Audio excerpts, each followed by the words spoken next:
The FnRad Snowboard Podcast is presented by Vans.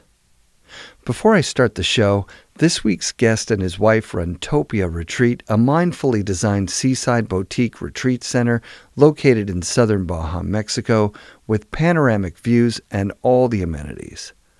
Surrounded by wild desert and exotic mountains, Topia Retreat is located in Pescadero, a coastal village centered around fishing and farming just down the road from the charming town of Todos Santos.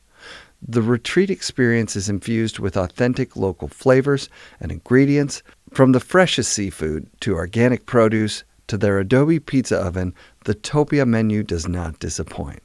Their infinity pool and hot tub boast the best sunset views my wife and I have ever seen, and we can't wait to go back. You can book a getaway at www.topiaretreat.com. Be sure to mention that you heard about them here on FnRad.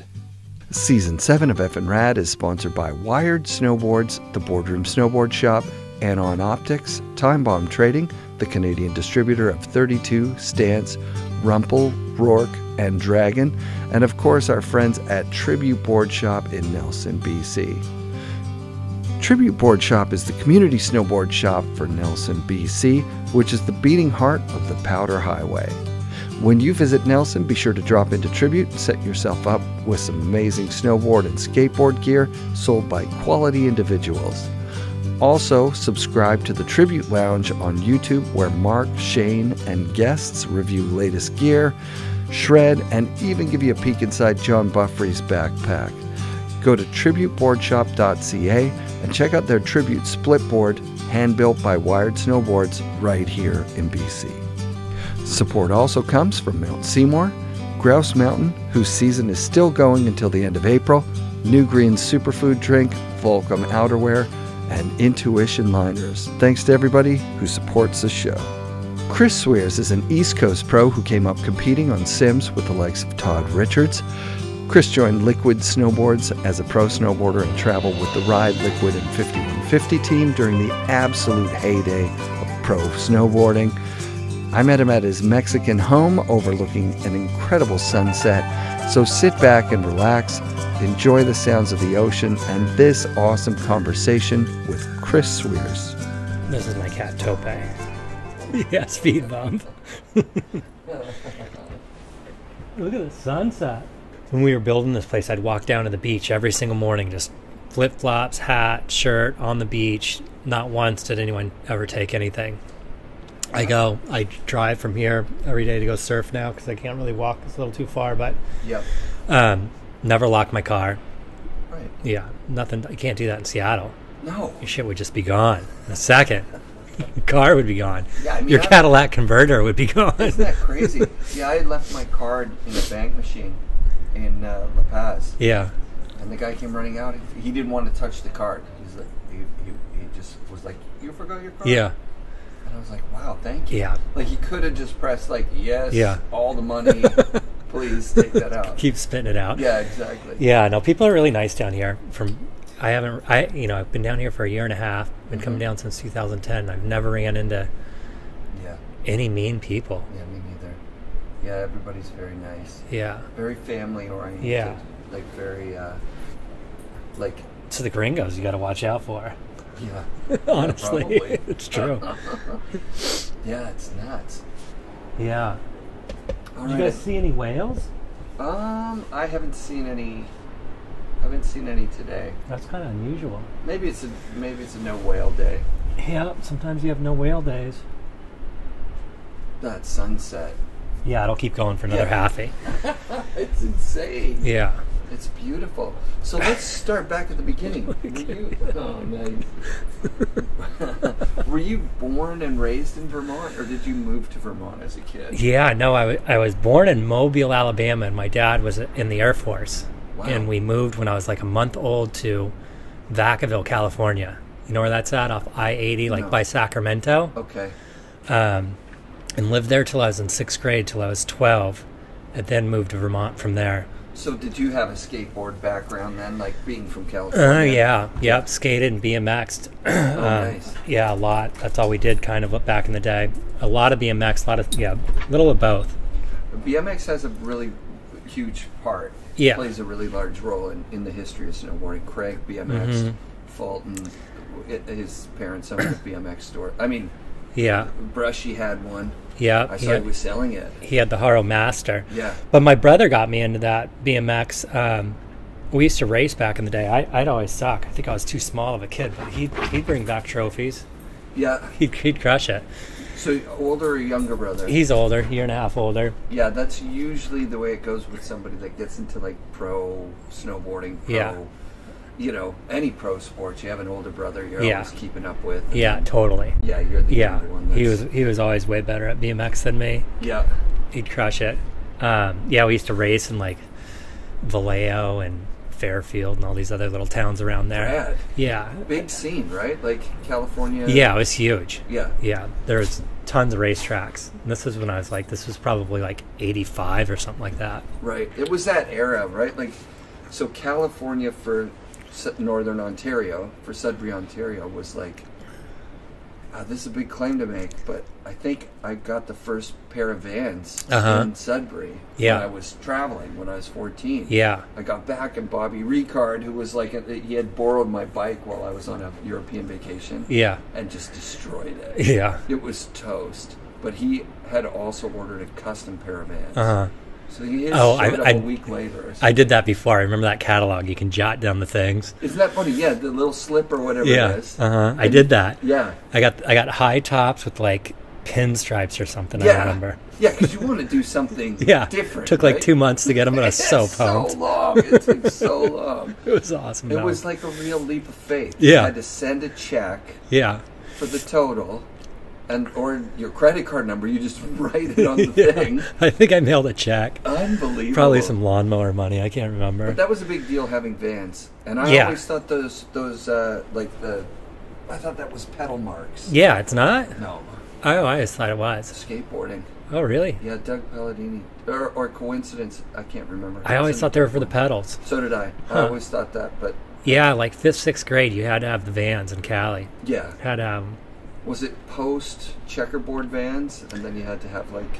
I can't remember. They were just like those kind of like neutral blue slip-ons, or I think they were checkerboard. Maybe checkerboard came later, like after Fast Times. Yeah, I think Fast Times was the one with it. Once Fast Times hit. Yeah. Checkerboard blew up. I think that was the very first. Yeah, I think it was pre-checkerboard. Oversaturation of Vans. I think they just sold them to anyone with the balls. Yeah. Like any store. No exclusivity. Just like pawn them. Yeah. Pawn the shit out of them. Yeah, totally. Awesome. So moving from California to Vermont, you're probably the cool kids, right? Well, you thought you were till you went there, and you don't really fit in so much because there's like the only other person, like when I first moved there, met Jeff in 7th grade, and he was the only other dude there that BMX'd. You're kidding me. Yeah, no one else BMX'd. A lot of our bus route, we'd stop at the farms and pick up farmers, all the farmers' kids and all that. They've been up since like 4 a.m, milking cows and all that. Wow. It was culture shock, but a lot of cool people. A lot of cool people from and Brush was in your class at grade 7? Like grade 7. Yeah, he moved from Connecticut in 5th grade. So, yeah. He had a Haro and I had a Redline back then.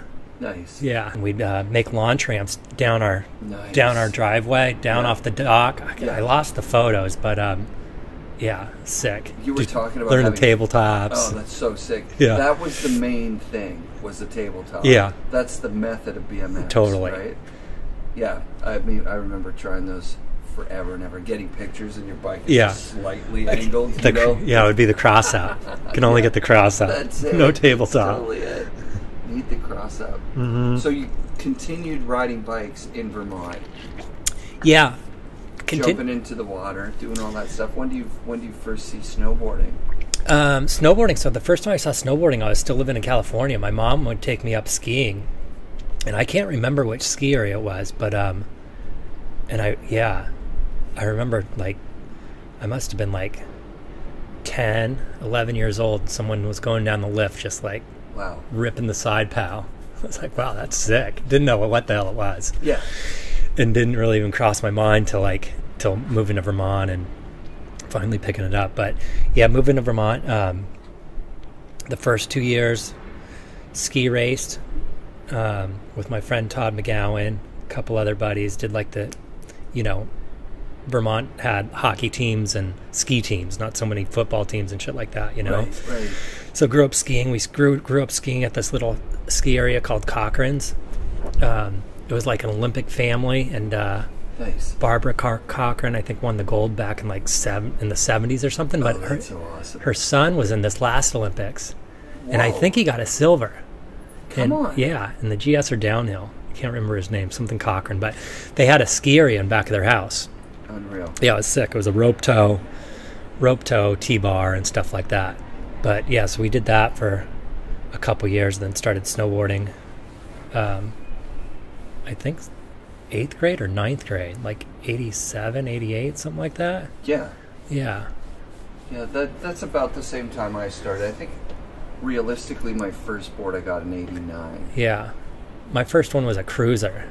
Oh, wow. Yeah. With or without the swallowtail? No, it had the swallowtail. I think they all had the swallowtails, didn't they? The cruisers?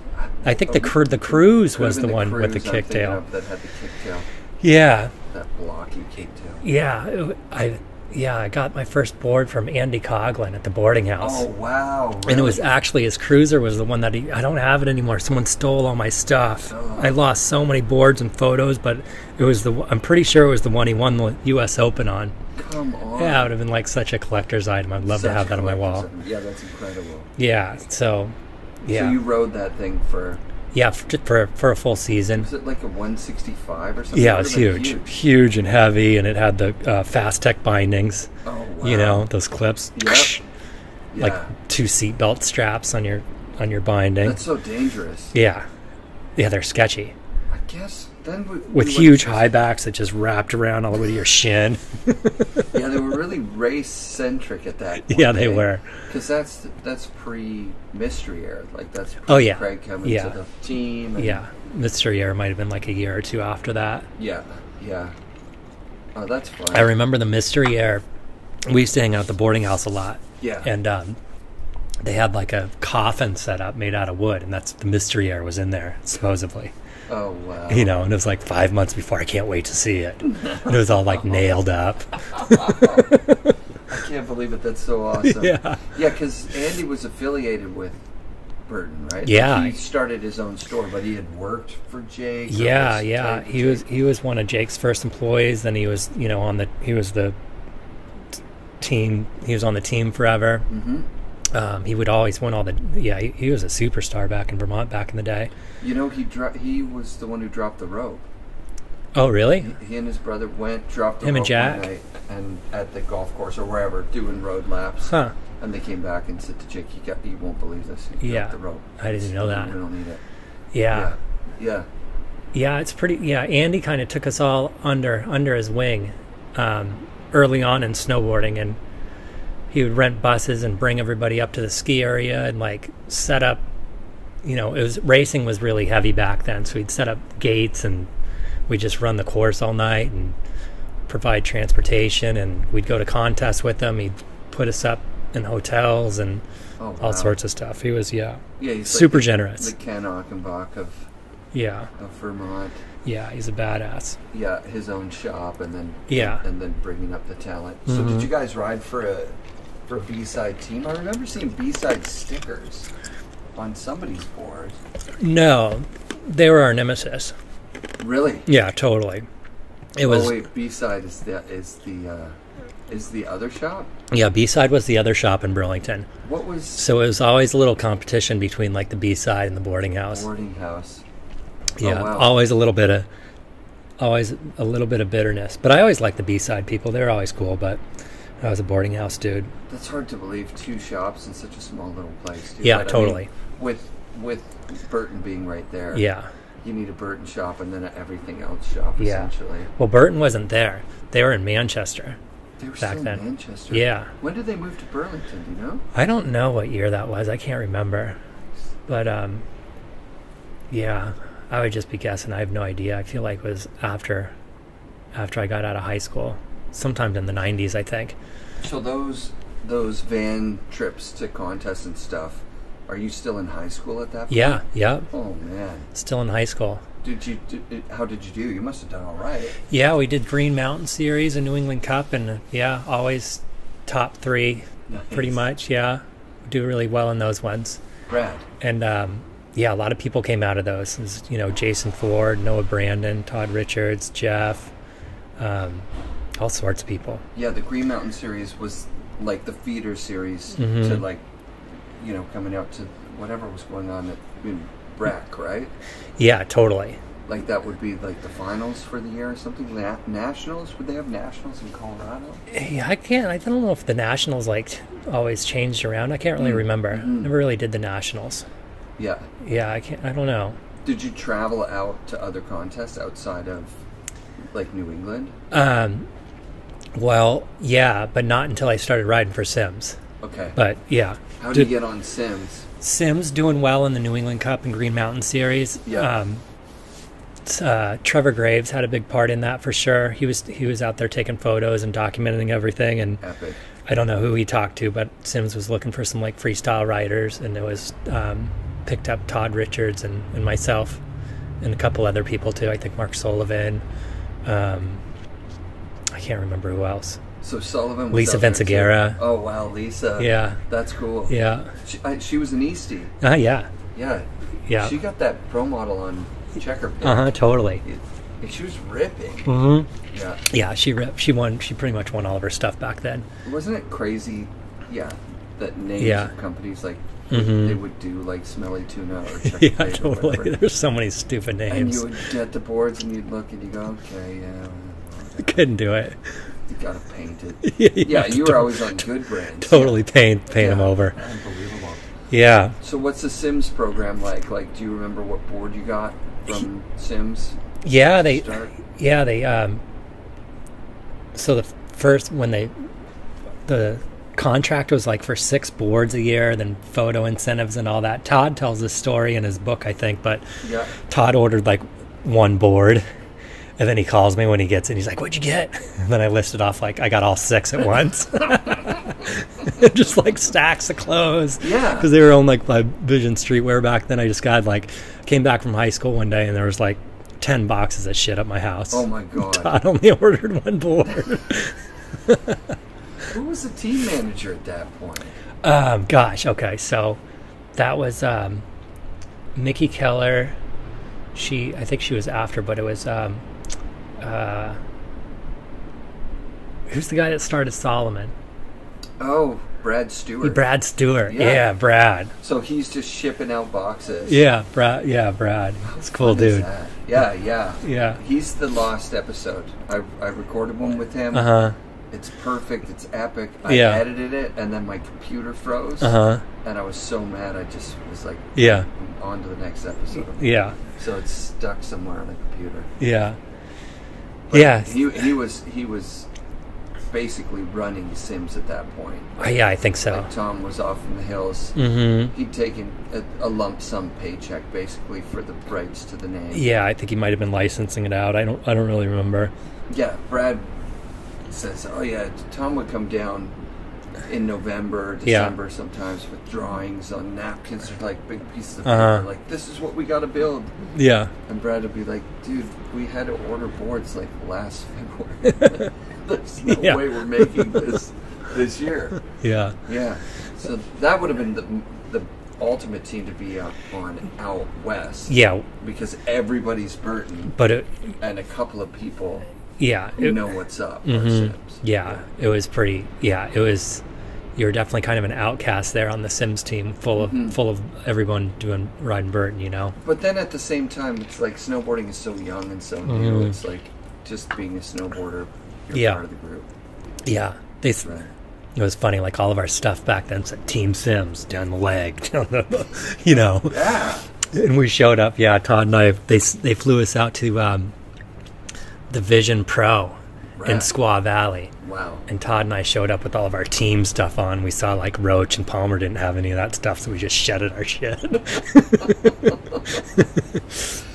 That's so dope. Yeah, because it's like wearing your own T-shirt or something. Yeah. Like, you don't want to wear your. We were like head to toe, Yeah, like yeah, purple yeah. and black You're jumpsuits. So stoked. All Yeah. right, here we are. So stoked. And then you see the other guys on the team, and you're like, okay, we cannot look like. Yeah, we really are from the East Coast. So your crew, like, did you ride with Todd a lot of the time? Yeah. Todd and I, we rode tons. We hung out a bunch back probably like 2 or 3 years in a row. That was Sick. kind of my riding buddy. Yeah. Yeah, he's a funny dude. Yeah, he's hilarious. Yeah. He's still probably the most involved guy in snowboarding from that era still. Mm-hmm. It's so fun watching his live videos from the Olympics. And Yeah. like, because I'm in Canada, I don't get his announcing. Oh, he crushed it on the Olympics. Yeah, of course. There were some judging errors, and he like called everyone out. It was beautiful. Oh, yeah. Yeah, our guy got that too. Craig McMorris, Mark's brothers, one of our announcers, and he's like, ooh, that boot grab's that's gonna cost him. And then he won the gold, and he's like, oh, I don't know if the judges saw that boot grab. Yeah, that's funny. So you've got Todd in your group. How often are you riding with Brush? Whenever he's in town. By then he was kind of off and gone, but still quite a bit though. He wasn't really doing New England Cups so much anymore then, he's out doing the Pro Tour. Mm-hmm.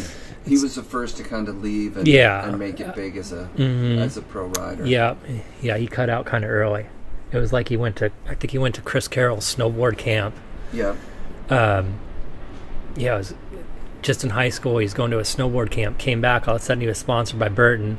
Then the next week he was like on the Pro Tour. It seemed like it just happened so fast. Yeah, Jacoby talked about getting on the team, signing the contract, and they sent him tickets to fly to Austria for summer riding on the glacier. Yeah. And then Craig was there. Yeah. He was like, whoa, you're on this team too? Because really? Jacoby had been on Sims when Craig was on Sims. Yeah, like everyone was on Sims. Yeah. Like, so when you went out to that contest, like, the team is just everybody. Right? Yeah. Like you go from where Burton is everything to like it was Sims country. Totally. Yeah. Complete opposite. What was that like? Was that your first trip outside of like New England for snowboarding, or had you? I think it was. Yeah, I think it was. Yeah, it was amazing. There was like soft snow. You can launch off of everything. East Coast is just ice, so you just send it. No idea how to land in soft snow, but it didn't matter. It was like it was just like everything was soft. Rad. East Coast is just like, oh man, ice sheets. It's a great place to be from because even the worst conditions out west are so good. Totally. Yeah, gets you really good makes you learn how to turn all really quick. Yeah, we were talking about how in the east, powder was like ice scraped to the side. Yeah.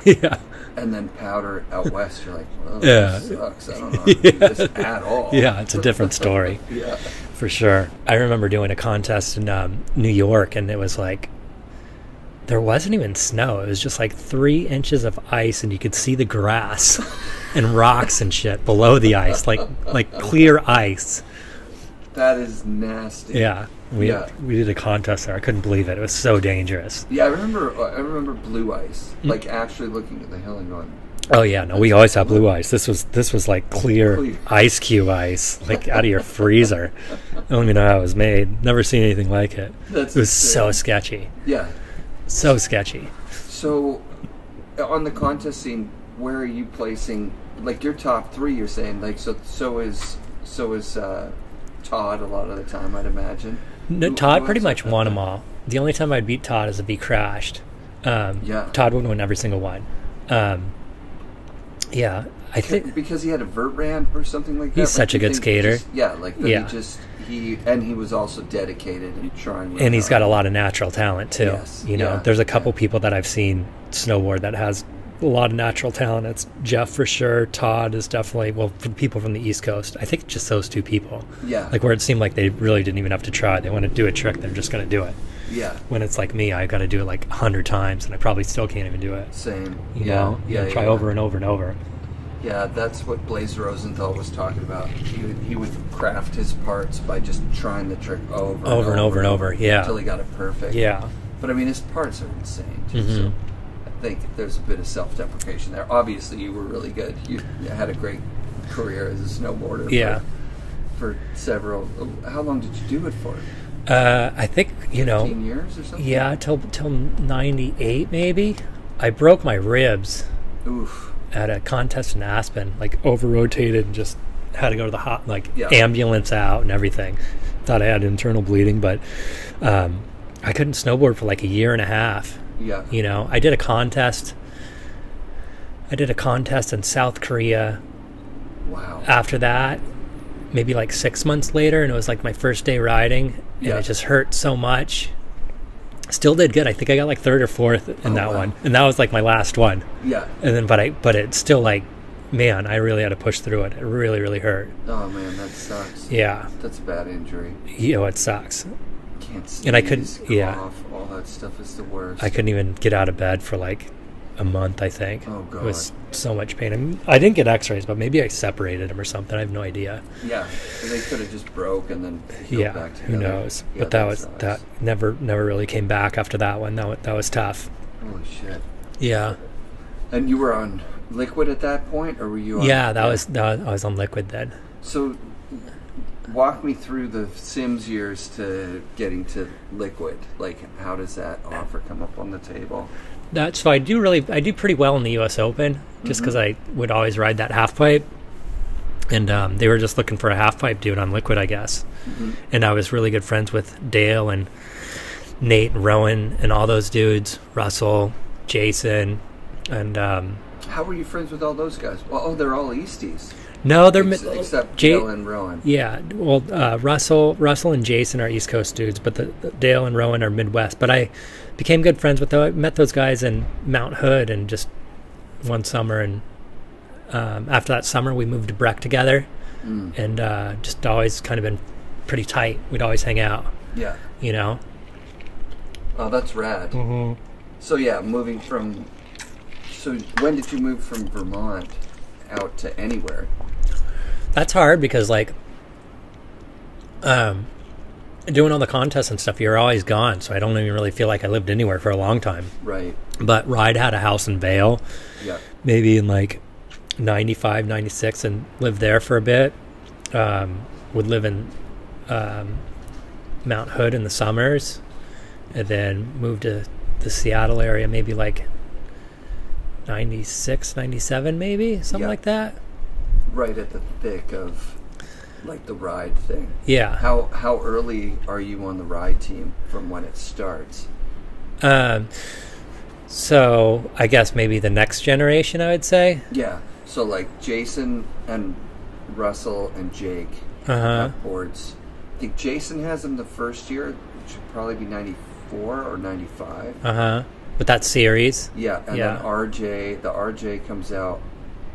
There's a Ford and an RJ one year. Could be that same year. And then there's the series with the Jason Ford. Yeah. The Russell. Yeah. Blattner has one. Rayberg has one. Yeah, they were in Redmond, Washington at that time when all that stuff came out. I think when I started riding for Liquid, they were making like the timeless boards, I think. Yeah. Maybe the year before that. Yeah.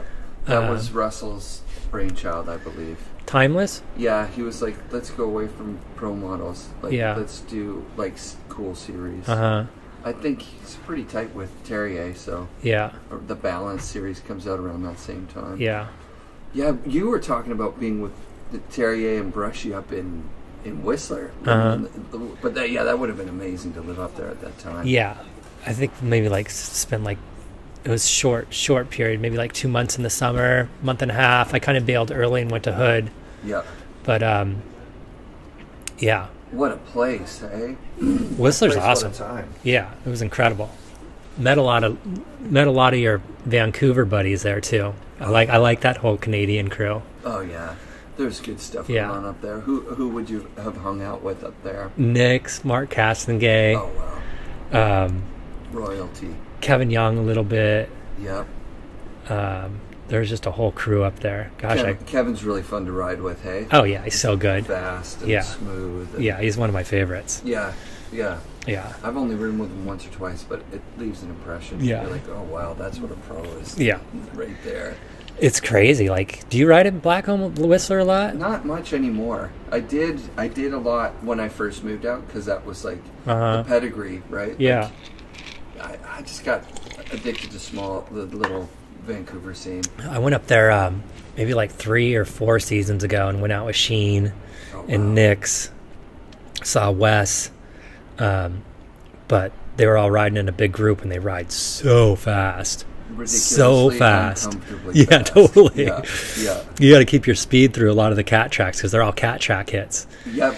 They're taking me down like their little hit run, and it's like it's the longest run that I've done probably ever, and you're going like 90. Yeah.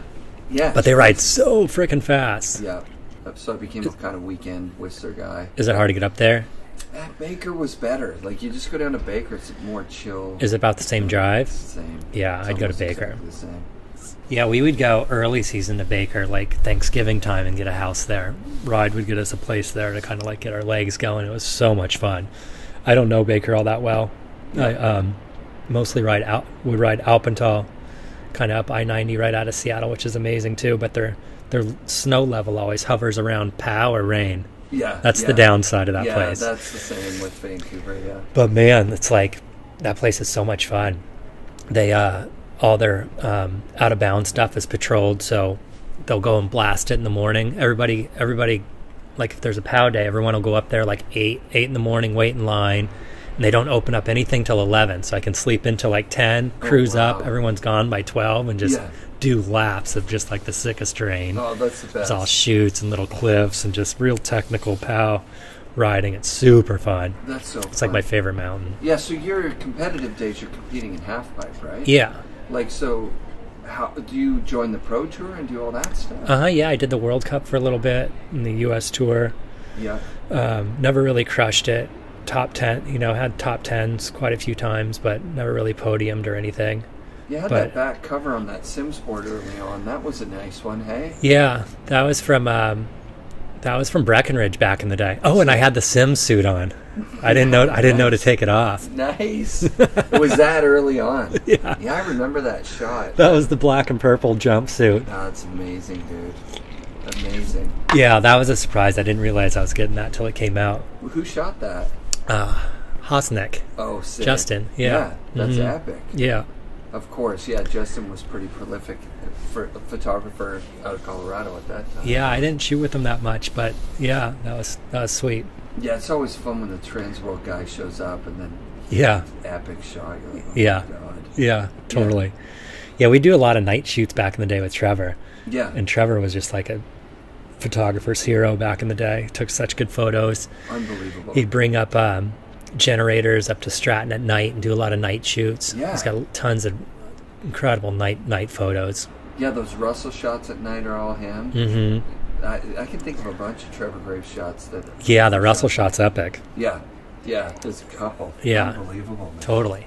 Oh, that's so fun. Yeah. So, how does the contract change from year to year? Let's go through it with Sims. Like, you get 6 boards. It's a lot of boards. Yep. And you get boxes of clothing. Yep. Do you wind up just keeping everything for yourself, or you sell stuff to make money to go on trips? You'd sell some stuff, but I collected a lot of the stuff too. It all disappeared. I don't know where it went, but I was keeping I had all the Palmer boards and the Slasniks, and I had all those like in plastic, just kind of kept. No. Yeah. And somebody stole them or something? My parents moved and they just kind of disappeared. Could have been a garage sale thing. Who knows? Probably not. Who knows what happened? Yeah. Maybe they're still in boxes there. I always look, hoping I'm going to find them. Yeah. There's mostly a lot of photos too, like really good old photos. Oh yeah, you were talking about footage you've got here. Uh-huh. You guys have. What age are you? Probably 21, 23, something like that. Just road trip not too much snowboarding, just like road trip antics. Oh, that's amazing. Yeah. Yeah, too fun. Mm-hmm. So okay, so the Sims contract goes from 6 boards to... So the next year was pretty much unlimited. You get whatever you want. And then travel budget, little salary and stuff like that. Already? So this is like just tail end of high school, or... No, what was it? probably a year after high school, I think. Yeah. Because let's see, I moved to Breck and like I graduated in 90, moved to Breck after that, and was riding sims probably till 92, 93. Yeah. That's a great time in snowboarding. Totally. And then Liquid the rest of the time. Yeah, you're getting 94 to 98 or whatever. Yeah, something like that. Makes sense. 94, they would have put out. Yeah, I remember the first year of Liquid. It was really simple stuff. Yeah. But then it got a little more complex over the years. It kind of grew into like a full sideline of ride. Yeah. And then they just crushed it. Killed it. That first trip to the Vision Pro thing was pretty crazy. Like when I remember going to dinner and it was like me and Todd. No one knew who Todd was then. It was me and Todd. I think Tom Sims was there, Terry Kidwell, Palmer, Selaznick, Mark Gonzalez, Nathan Fletcher, Kristen Fletcher, and then just me and Todd. I was like, what the fuck are we doing here? And what is the dinner like? Is it like Tom's footing the bill for everybody? Yeah, totally. And it's just like, a big order whatever you want, guys. Yeah. Drink some beers and hang out. Yeah. Just like, yeah. And just talking, like, no team strategizing or anything. No, just no idea why I'm even in that room, you know? Just like, holy shit. That's full on. Yeah. Full on. Yeah, it was incredible. That's amazing. And then like that same trip too, I remember being with like, not Damien, who's the other dude? Dana and Nicholson? Yeah, Dana Nicholson. Yeah. But it was Dana and maybe Damien was there too. I remember Brandy being in the car. Oh, wow. And like Dana's girlfriend, and they had like a Bronco and took us off road, and I thought like he was going like 90 through the woods and catching air. I thought we were gonna die. It was crazy. And that's just like, all right, like hop in the car after the contest or whatever. We're in Cali. Yeah, we're doing Cali stuff. Cali stuff. Yeah. Yeah, I remember those Crusty Demons of Dirt movies. Or so gnarly. Yeah. Like when they're that's the first time I've seen people like go really big on dirt bikes, and it was like these are snowboard dudes. Yeah, yeah. Blew me away. Creatures of Habit, all that stuff. They always do those skits. People get hurt. Yeah. It's like, oh my god. Yeah, they take some beatings, wouldn't they? Yeah. Man. Complete beatings. Yeah, that would be back. Yeah, because Damien quit in like 92 or something. That would have been pretty early. Yeah. Yeah. That was that first trip? Yeah, and I remember Damien got a... and he dude blew me away. He wasn't really even a half pipe rider, and he was going like 3 times as big as everybody in the pipe. There's a photo from it somewhere. Yeah. Going like 12 feet out of a 4-foot pipe with his hard boots. That's the craziest thing. Yeah, and somehow blew me away. That, like, he just had a long enough board that he could grab his board with his hard boots. Yeah. Or you could cut the boots all up so they were really soft. Grab it and tweak it. Yeah. That's unbelievable. Yeah. It's amazing. Fun. Yeah, that was a pretty epic trip. And so then, did you do any other Sims trips before kind of moving to Colorado out of high school? Yeah, we did other Sims trips too. Like I think we did a photo shoot in Whistler. Oh, you were at that one? Uh-huh. Was that the one with Palmer doing the 1-foot stuff? Could have been. I feel like that shot was like in the summertime. This was more like springtime. Yeah, that is a summer shot. Yeah. That's right. Yeah, because there was a trip that Kevin Young talks about where he was... That was probably the one. Yeah, he was... Malcolm Norman was the team manager for you guys at that point? Yeah. I can't remember. Yeah, so then... Yeah. Kevin talks about like he was going to be on Team Sims. And I remember I rode with Alan Clark. Oh, yeah. Did photos with Alan. Oh, rad. Yeah, that's epic. Yeah, because he would have been just a little kid at that point, almost. Yeah, I'm not sure how old he is, but yeah. Yeah, I did a photo shoot with him. They split us off in like pairs. Nice. And Alan and I went together. Oh, he's the best. Yeah, he's a cool dude. Yeah. Yeah, what were you guys... Oh, were you guys riding pipe, probably, right? No, he was showing me all the side hits. That's so bizarre. Yeah, because totally. he's a pipe rider guy, too, right? Yeah. Yeah, a lot of times in Whistler, there's no... Like, the pipe isn't going. Yeah, I don't know if there's a pipe then. It just gets filled in and they don't... But there's tons of side hits. Yeah, yeah. Tons of jumps. And then you guys shot photos and stuff? Yeah. And filmed? Would there be filmers on those trips? I don't remember anyone filming. I just remember photos. I remember they broke us off in groups. Yeah. Yeah, I can't remember too much from that trip. That's super sick, though. Yeah. Like, and your parents pretty supportive of you traveling around? Oh, yeah, my dad was super into it. He'd go to all my contests. Oh, nice. Yeah, he'd always go to them all. Oh, that's sick. Yeah. Yeah, that's you kind of need that, right? Yeah. So, Todd had that too, right? Yep. His parents were pretty Yeah, his supportive. dad was always going to the contests. Yeah, that's fun. Yeah, for sure. Unreal. Yeah, it was good times. So then how does the Liquid thing happen? Does somebody reach out to you and say, like, oh yeah, you were talking about it, Rowan and all the friends on the team? Yeah, I think maybe Stephanie Pogue might have like asked me, or Jason had a lot to do with it, probably, I would imagine. Yeah, and I was hanging out with those guys a lot then too. Yeah. With Tim and Steph and all them. And was your contract pretty good? Because it was a secondary brand for Ride, but they were paying their team really well at that point. Yeah, I mean, you know, for where I was in my snowboarding, it was definitely perfect. Yeah, you know. Nice. Yeah. I wasn't Dale, you know. Right. But no, unlimited travel budget. They pay they pretty much pay for your whole life. Yeah. Plus, you get a little small salary. They give you houses, snowmobiles, like whatever you wanted. Everything was, your whole year was paid for. And then was there mandatory footage that you had to get, or was it just? No, not at all. Yeah. They just kind of let you do your thing. That's yeah. We all traveled around we all traveled around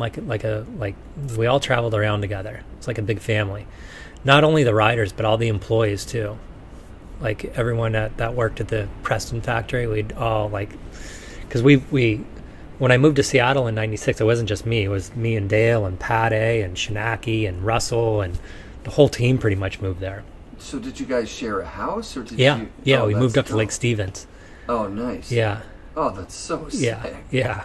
That would have just Lake been... Stevens is a little town kind of by Stevens Pass. Yeah. It was the bottom of Stevens Pass. Yeah, so we moved there, and we were just going to help design boards and clothes and stuff, and a lot of us just ended up staying there. I ended up staying there for over 20 years. Dale stayed there for, God, probably 10, 15, I have no idea. Pat stayed for a long time, Pat A. Yeah. I think Russell's still pretty close. Yeah. He's just down the road. Mm-hmm. Yeah. Totally. His place is nice. He's on the lake still. Yeah, I haven't been over there, but I've seen the photos. Yeah, it's super good. Yeah. Chad Schnacky. He just hit it and quit it, really. It seemed like. Yeah. Like he was there for like 94, 95, was really up and coming. Yeah, we all kind of got cut at the same time. What year would that be? I don't know. I'd have to check the Dow Jones, see when they went public. I have no idea. I have to ask Dow. Did you get some stock or anything like that when they... Yeah. And did you hang on to it or sell it when it was hot or anything? I have no idea what happened to it. You don't know? You've got like some shares and rides somewhere. They could be like floating around. I don't know. Like they were stock options. I don't even know how that works, but... Yeah, I don't know how that works. Yeah, I had a couple thousand shares or whatever. Then I remember Jim Hale, he sold his and bought a truck. And we were like, dude, what are you doing? Yeah. Don't do that. It's going to be worth so much loot. And he's like the only one that made out with anything. I think everyone's disappeared. Smart move. Yeah, because it went up to 40, then it split in half. It was at 75 at some point. Yeah. So it would have been $75,000 if it was. And then K2 bought Ride, and then that's when it just kind of, I guess it disappears. I have no idea. I'll give you a commission if you find it. Yeah, totally. Yeah, those days were the best days, right? Yeah. So you guys operated as a kind of pseudo design team, as well as like, riding out there, getting projects, getting photos, doing all this stuff. What did that look like? Like, it wasn't like a 9-to-5 type thing. No, but we'd end up going to the offices a lot when we were around. We'd always go in there and help design stuff or do whatever, But yeah, a lot of the riders had. Yeah, the riders pretty much designed all this stuff in there. I mean, there was definitely other people doing there was tons of people designing stuff. I shouldn't say that, but we had our hand in it quite a bit. Yeah, I met Mike Stiskel. Sticks. Yes. Yeah. Was he integral in that? Yeah. He was more. I think he was more into marketing, but yeah, for sure. See Sticks every day. Yeah, he was doing graphics or something met him in 2000. I think it was art directing or Yep. something. Yep. Yep. He lives in Issaquah. I think he's doing a barbecue company now. He's a cool dude. Oh, yeah. Yeah, I saw the barbecue company thing. Yeah. He was one of the best. Yeah. I worked for Ride. Oh, did you? 2000 to 2000. Yeah, 5 months or something out east. Really? At the Ride Canada headquarters. Uh-huh. But it was in Toronto. Toronto sucks. Yeah. So I just pieced out on it. Yeah. But it was interesting. The size of the company. Mm-hmm. Like the breadth of K2 as a umbrella at that point, it was like overwhelming. I don't know that world really. Yeah, they had like... I just knew the Ride world. Yeah, they had fishing rods and... Yeah. all Fishing sorts of rods. weird shit. Backpacks. Yeah, totally. Yeah. They had shoes and everything. But the Ride... No, they would take us, so... Yeah, Tim and Steph were like really, really kind people. Mm-hmm. And they'd take us all over and just like treat us really well. And take us on all these trips that we didn't really even need to be on. Right. I think it was like not just snowboarding trips, like surf trips. Surf trips or just like business trips too. Like I went with Tim. I forget who was with me, but it might have been me and Dale. But we went down to is it the thermal factory? Yeah, I remember we went down California. there. Yeah, we went down there to like buy their factory, and they were like, "You guys want to go?" I wasn't a part of it. You're just there to like go. There's like, yeah, let's go. They just bring you. Good. That was a big change in boards. Yeah, the capped edge. Yeah, because they went from like Pele boards, just regular. Yeah, the really heavy, stiff, to like these like snappy, like California made things. Yeah, I think it was all about the capped edge back then when they bought that factory. Yeah, it was. But yeah, and they would bring us to all their like sales meetings and all that stuff. But they were we're here in Cabo, but I remember coming down here for their sales meeting that was on a cruise ship. That's a whole different story. Like, I forget who it was, but man, the captain came on the speaker on the ship and told us he was going to turn the boat around because of us and bring us back and drop us off. Are you serious? Because we were just like, there was like 40 or 50 of us just like hot right out of the gate. I can't even remember what we were doing. But he wanted us off the ship. So it was a lifestyle. Yeah. Being on the Ride team was like a lifestyle. Yeah, everyone worked hard, partied hard kind of thing, you know? I guess it's kind of the same on Sims too, right? Like Sims is pretty loose when you're on there. You know, no. Well, I think I might have missed that era in Sims. I think that was probably before. Mm-hmm. I never really got to experience it when Tom actually had control over the whole thing, so I have no idea. But with Sims, it seemed a bit more like, I don't know, more businessy kind of, you know? Yeah. And not so much of a family, like Ride and Liquid were, you know? Interesting. Yeah. Yeah, we should talk about the Liquid thing, because that was... So when do you first get pitched on Liquid? Let's see. Maybe 94, maybe? Yeah. It was at the U.S. Open, I remember. I did pretty well at the Open. Yeah. And, yeah, they asked me they told me they were coming out with a new brand, like a little price point brand, you know. Needed a couple people to ride for them, and I was already hanging out with these guys all the time, so it seemed like the perfect thing to do. Did they do head to toe or anything like that? Like, because they had Ride clothing or... No, I rode for like Bamboo Curtain for a while. Nice. I don't know anything about Bamboo Curtain. Yeah, it was mostly like, I was a half pipe dude, but they were like extreme gear, you know. But I met Gus, who owned it, in Tahoe. I think I was just there, like, I can't remember how I met him, but met him in Tahoe and kind of stayed in touch. And also I was friends with Steve Blakely back in the day, and he rode for him. Okay. Just kind of like, hey, you want to ride for Bamboo Curtain? I was like, sure. You know, but it wasn't half pipe gear. No. It was like Alaska, you know, super thick clothing. Awesome. So did that for a while, but then Ride switched me out to Capel, which was a little better. So you a little better fit. So when you're first on Liquid, there is no Capel, but once Capel happens, you get an offer. Yeah, I think maybe like a year or two after Capel started. Yeah, I think. Sick. Yeah. And so then does that bump your you're making more money now and there's more incentives, or? Well, that was a contract renewal. Yeah. So then I started riding for like Preston Boots and Capel and Liquid and their whole show, you know. Sick. Yeah. Except for the goggles. Who were your goggle guys? I don't even know if I had any goggle guys. I can't remember. I know I rode for like Bowl A back, like when I was doing New England Cup and all that stuff. Nice. And then, Brush started a goggle company. Yeah, what was it called? Cirque. Nice. So I was sporting Cirque gear then. That's So what it sick. was. Yeah. Oh, that's epic. Mm-hmm. Yeah. Yeah, so like I was surprised to hear, that the team was not super psyched on Brush coming on, just because he was taking up budget, like a lot of budget. Yeah. I think that was like $1 million contract or something. Yeah, it was the first $1 million contract. Unfriggin' believable, Yeah. right? Yeah. And he came on and he's pretty low key. Like, Yeah, he was pretty low key for sure. Yeah. You speculated that the ride might have been thinking, oh, this guy might win the Olympics. Yeah. Meanwhile, like, look into it, he hasn't been competing that heavily. Yeah, right? he was kind of over it by then, I think. I think so too. But then you look back at his shots, and he's got like some really good shots, half pipe rides, shots he's and got ride, epic, like all those epic Crail shots and all that stuff. Yeah, really boosting, like that next level. When half pipes went to like 18 foot or whatever. Yeah, but at the end, like his budget really didn't have anything to do with like a lot of the team riders bouncing. It was like K2 bottom, and they just you're out.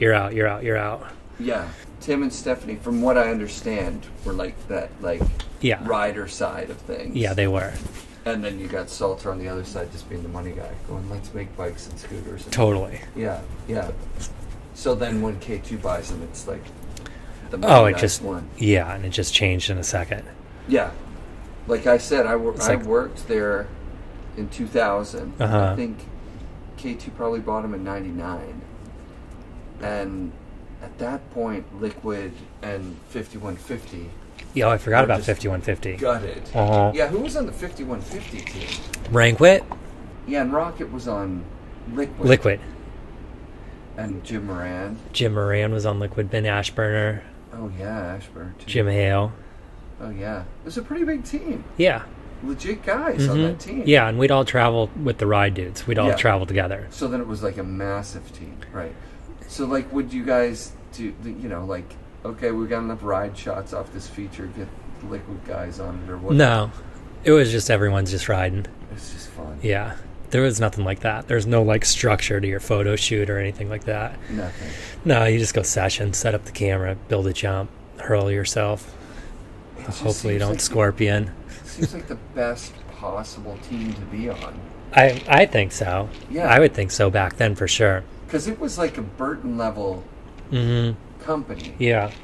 But it just didn't seem to have that Burton level expectations. You know, there wasn't. Like, hey, if you don't get third at this contest, we're going to cut your contract or you're off the team. They'd rather us go, like, cause some mayhem and not wake up for the contest. They didn't care if we did contests. That's unbelievable. Yeah, nobody did contests. Yeah. I just did contests. I had fun doing contests, so I could do them.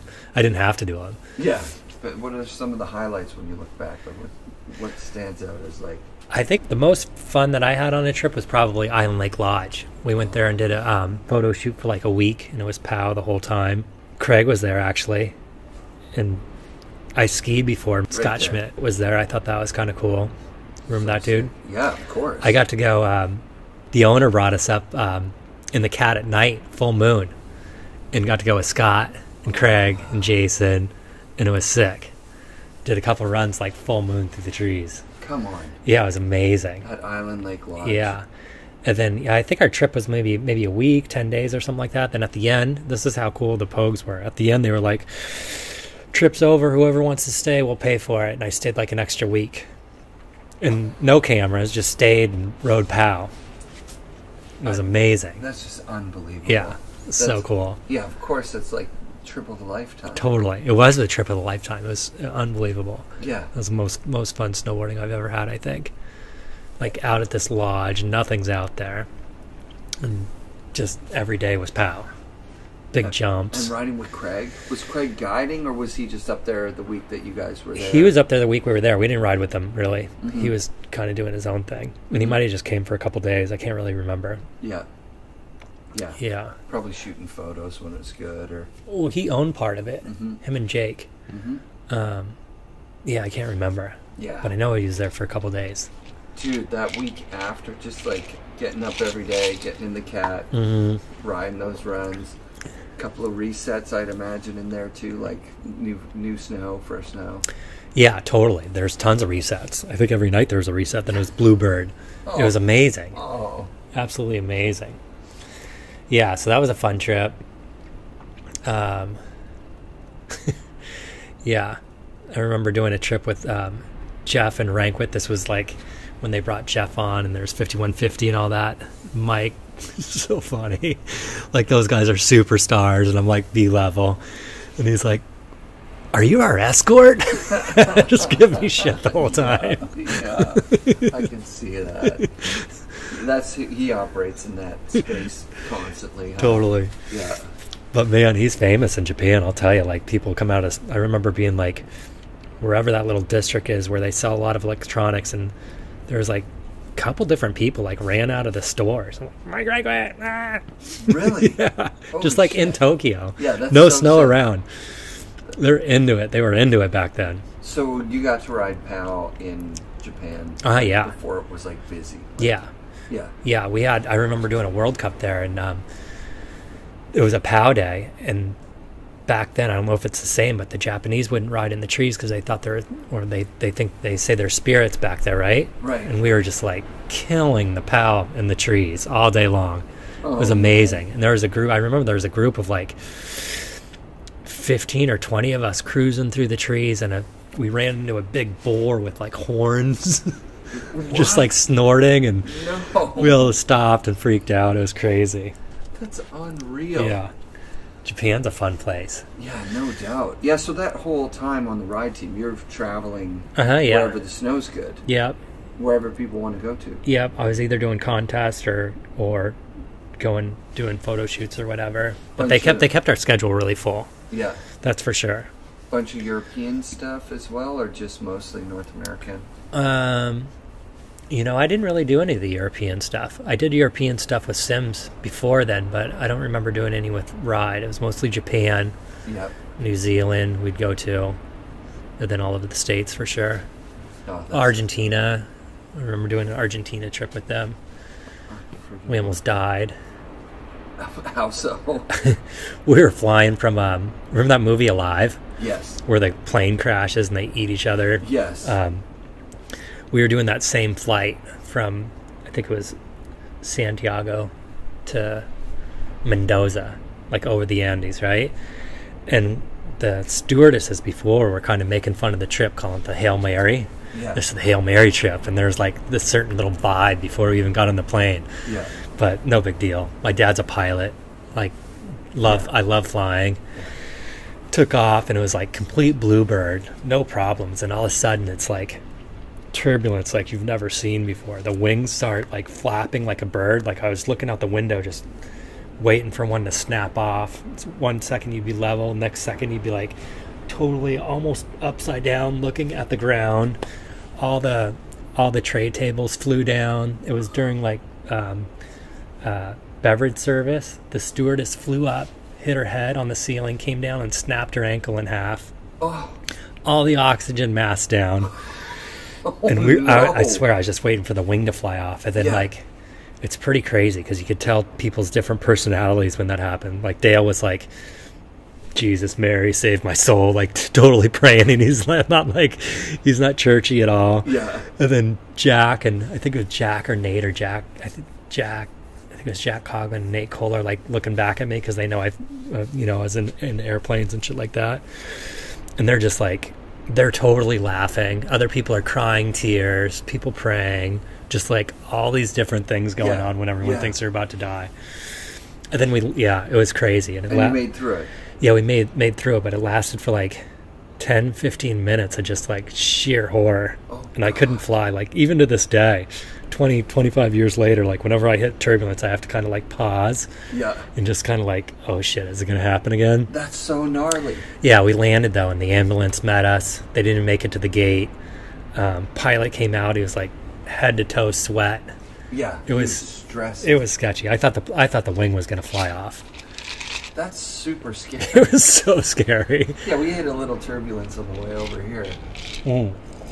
But I couldn't fly for a while after that. Yeah. I did fly. Yeah. But it was hard for me to do it. But it was stressful. For like probably 5 years. Wow. Yeah. And Yeah. before snowboarding, I was going to be a pilot. Like went to flight school. Yeah. Right out of high school. Was always into planes, and took it out of me. Sketchy. Yeah, that's gnarly. Yeah. Oh, So sketchy. yeah, that's like no more going down to Chile and Argentina after that even. No. Yeah, forget it. Sketchy. I'd probably do it again, but Yeah. Years later. 25 years later. Yeah. Sick. Totally. Do you want to talk about this place? About Sure. This place? Yeah. How did the seed of this get planted?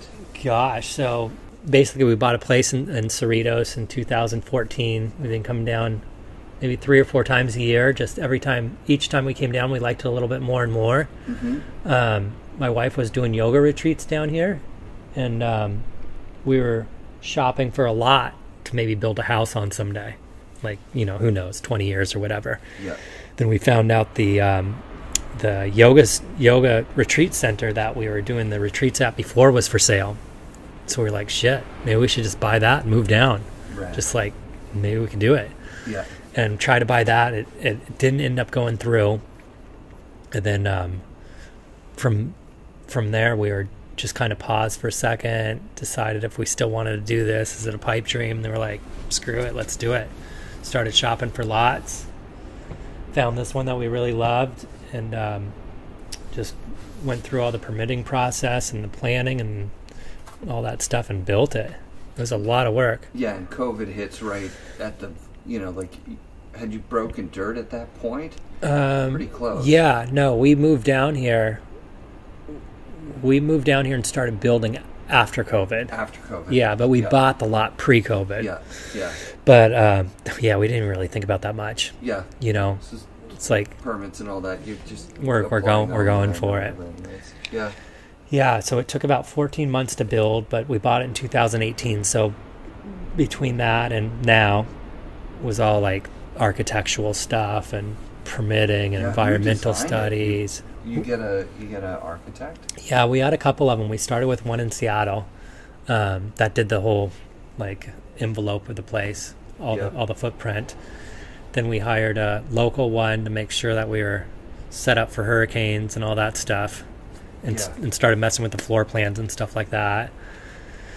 And then we hired a designer that kind of put all these little finishing touches on everything, and the tile and the squiggly walls and the lighting and the plants and all that stuff. But yeah, it came out good. Then we've been open since November and haven't really come up for air since. Yeah. Been busy. Yeah, good. Really busy. Yeah, it's just unfriggin' But I love living down here and get to surf every day, and then still get out and do a couple snowboard trips. Try to do 3 or 4 a year. Yeah, you just did one. Who was on that trip? That was my whole VTSP crew from back in the day. It was myself, Josh Brownlee, Jeff Brushie, my buddy Dave Driscoll, my brother Greg, my buddy Seth Waller, Pat A, Jerry, and my buddy Gandhi.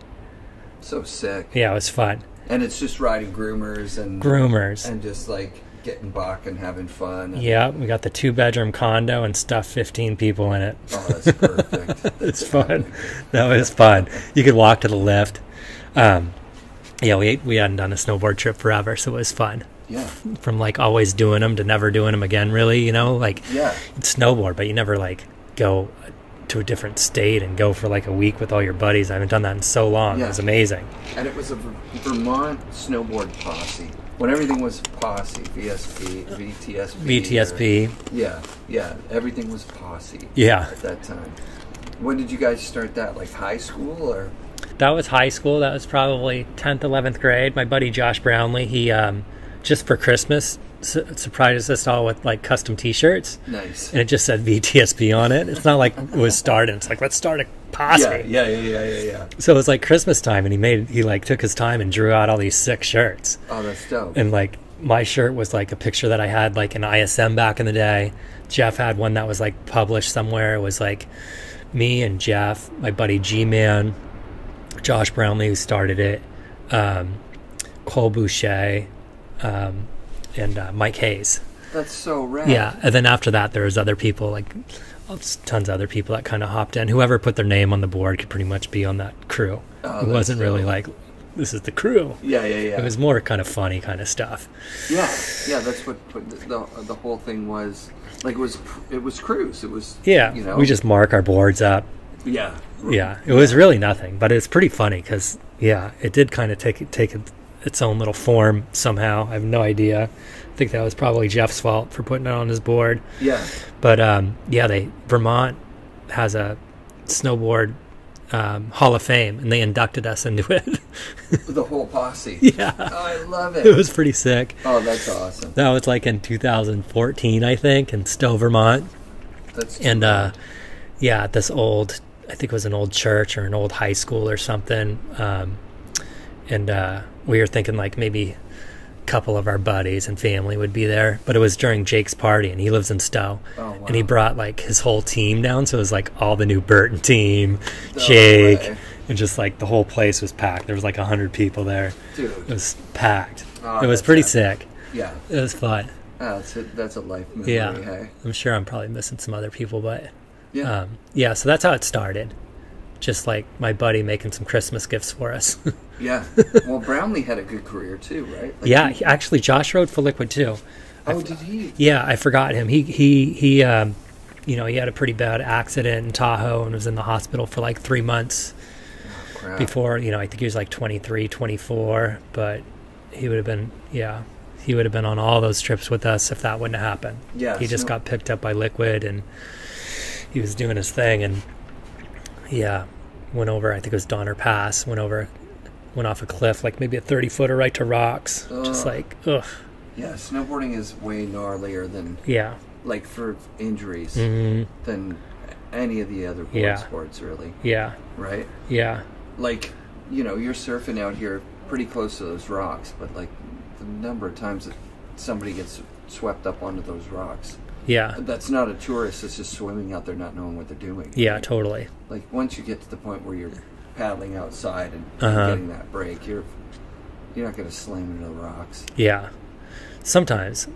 Really? I hit him a couple times. I just brush him up. You want to talk about a little early Stratton days? I would love to talk about early Stratton days. Let's do that. Yeah.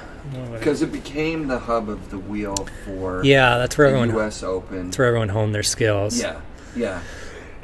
Who were the people that were riding there when it? Who made it good? Like, who was the first one to dig it properly? Was there a person? Yeah, I forget the guy's name. I'm sure all the Stratton people would know his name right off the top of their head. But the Stratton's pipe was good. Everyone hand dug their pipes back in the day, but Stratton had a guy that came in with a backhoe. Yeah, I remember seeing the photos of it. Yeah, and his name's Kyle. I think his name's Kyle. But he'd come in with a backhoe and just sculpt it up perfect. Yeah. Still a small pipe today's standards, but that was like the biggest pipe back in the day. What size? Like 18 or something, or 16? Probably. I have no idea. I'd be guessing 14, maybe. Probably 6 feet. I have no idea. Probably 6. Yeah. So No, would you it ride was probably that 10. every day? Is that how you honed your skills? That was your. I would ride there as much as I could for sure. Didn't really, spent some time there at Seth Neary's place in Stratton, and rode with those guys a lot, but never. I think if I was to do my whole stuff over, I would park myself there for a long period of time. Yeah. I really, really enjoyed riding pipe back in the day. It was really fun. Then I really enjoyed riding powder after my snowboard career too. But pipe was so much fun. You would just session with all your buddies. Yeah. Be like Seth Neary, Miller, Jim Moran. Everybody was there. Ross Powers, Trish Burns, Doug Burns, Hobie Chittenden. Seth Westcott's still riding pipe at that point? Yeah, you would see Seth there for sure. Yeah. He was definitely riding pipe then. Yeah. And he was a good racer back then, too. Ripping racer, too, right? He came out of that academy that a bunch of those guys went to, right? Like, yeah. Fawcett and Jeremy Jones. Yeah. Yeah. Sugarloaf? Is that what it was? Yeah. Could have been. And Mame. Mm-hmm. Yeah. Yeah.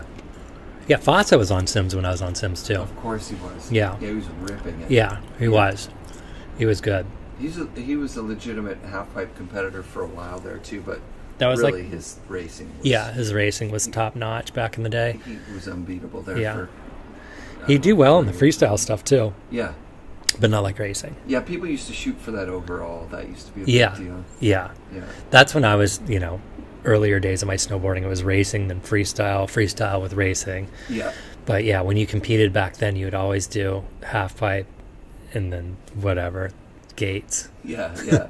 Actually, Jeff is one of the first people that is, where people go, oh, Jeff stopped doing the racing. Yeah. I think Jason Ford said it. Well, if he's not doing it, I don't know. Exactly. Then no one else did it anymore. Yeah. And Jeff was the first to just be like, man. I remember I had a contest in I think it was Bear, and I didn't make the finals in the half pipe, but I made the finals in the racing, and I was so bummed. And I didn't even go do my final runs. I was just so bummed. That's amazing. Yeah. Yeah, it was second tier for sure. Hey, it was fun though. I had fun. I had a really fun time running gates. It's fun, but yeah, it was second tier. I shouldn't say it wasn't second tier. I shouldn't say that. People that were into it were into it. Yeah, people that were into it were into it. But the freestyle guys were the cool guys, and the that we wanted to be like. So when we had to go to contests, it was I remember people riding only toe side flip. Oh, really? Toe side. Yeah. And not trying to win or anything. So weird. You go to a contest, but then if you really were trying to win, you looked like a little bit like a tryhard. But not if you're Todd or somebody that's gonna win. Mm-hmm. Just like if you're some guy like us that's gonna get 27th place or whatever. Yeah. Trying so hard. That's fun. Yeah. When the Open would come, everybody would be there. Yeah. The whole industry. Yeah. And there was huge parties at the Hayes' house. Yeah.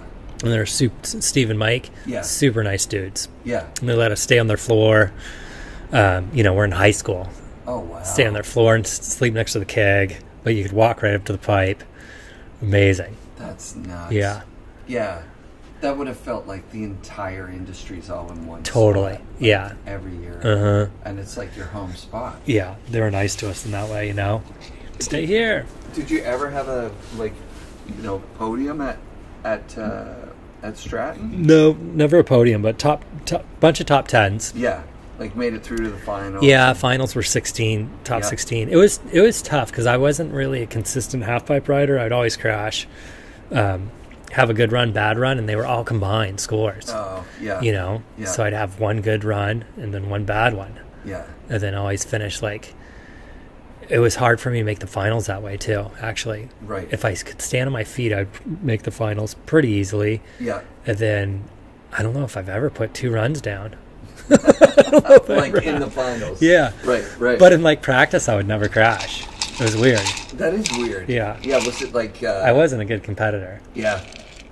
Did you compete against Terry? Was he in it at that? Yeah. Uh-huh. That's nuts, right? Good competitor. Unbelievable. Yeah, no, he's just so much better than everybody else. Yeah. Yeah, so you would have competed against Jimmy Scott. Mm-hmm.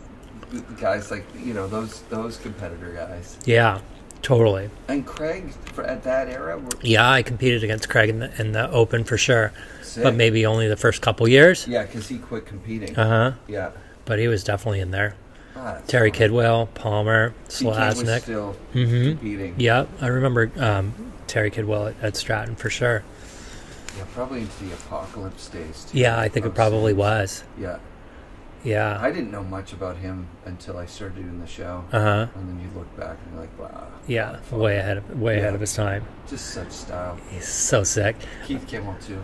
Yeah. Another one of those. I had a big. I painted a life-size Terry Kidwell drawing on my door in my bedroom when I was younger, doing like the side rocket tweak. Yeah.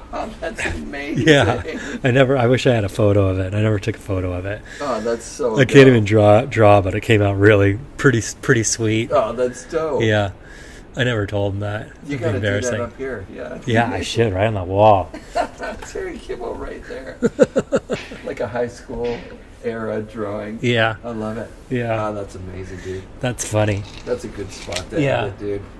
Thank you so much for having me into your beautiful resort. Absolutely. This place Welcome. is awesome. Thank you. And I see my wife's over there in the hot tub. Hey, did she go in? She did. Good for her. She That's needs to go to the awesome. bar and get herself another bar. Yeah, no doubt, man. Awesome. Thanks, Kris. Yeah. FnRad shoutouts this week to Kris Swierz and his wife Chelle.